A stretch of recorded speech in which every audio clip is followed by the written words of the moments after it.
let me tell you something. If you are running out of gift ideas for Valentine's Day, that one is for you. In French, I would have named this lovely dessert Mon Coeur de Marron, the perfect combination of flavor. Check this out, from bottom to the top: chestnut sponge, chestnut crémeux, Meyer lemon gel, vanilla chestnut mousse, and honey caramelized walnuts. So for this recipe, I am not going to use any candied chestnut, but instead roasted or steamed chestnuts.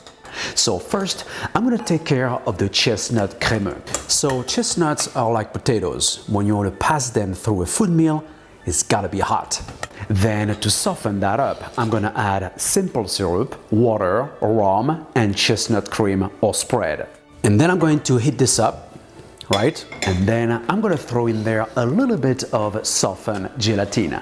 And by the way, gelatin enhances the texture and act to prevent the formation of ice crystals, particularly useful when your cake has to spend some time in a freezer. Pass chestnut mixture through a sieve and shape into an inch, 2.5 centimeters smaller in diameter than the cake ring you'll be using for your gâteau. Freeze, demold, and keep frozen.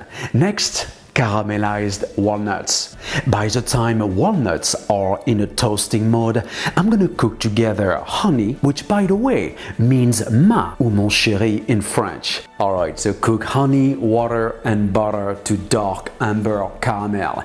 Then toss in toasted walnuts and keep the flame on until each nut is coated with caramel and transfer to a silicone baking mat to cool off. Next, we're gonna make a moist chestnut sponge. In the food processor, mix together room temperature chestnut cream along with rum and softened butter.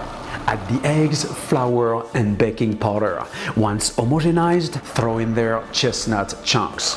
Give a few more pulses. Done. Fill up prepared mold and bake at 350 degrees Fahrenheit, 180 Celsius for about 25 minutes. To follow, lemon gel. In a saucepan, heat up together lemon juice, water, and vanilla. Then add the sugar agar-agar mixture. Bring to a boil and cook for 2 minutes. Let cool and chill until completely set. By the way, I got that lemon juice from my latest preserved Meyer lemon peel recipe. Look it up. So the goal here is to incorporate some of these into the gel. If you want to use your favorite lemon or mandarin preserve instead, feel free. Smooth out lemon gel with your immersion blender and add the preserved lemon peel and shape it according to the theme and freeze. Next, the chestnut mousse based on ganache montée. Bring to boil the first half of the heavy cream and vanilla and add it to the white chocolate. Blend and throw in there the softened gelatin, chestnut cream, and the remaining but chilled heavy cream. Mix well and refrigerate overnight. I guess we've got everything in order, so let's build that one-of-a-kind cake and see what happens. Cut out chestnut sponge into 3 slices. Note that the one that is going to be used for the bottom of the cake shall be thicker. In the meantime, I am going to beat the chilled ganache montée until soft peaks form, like so.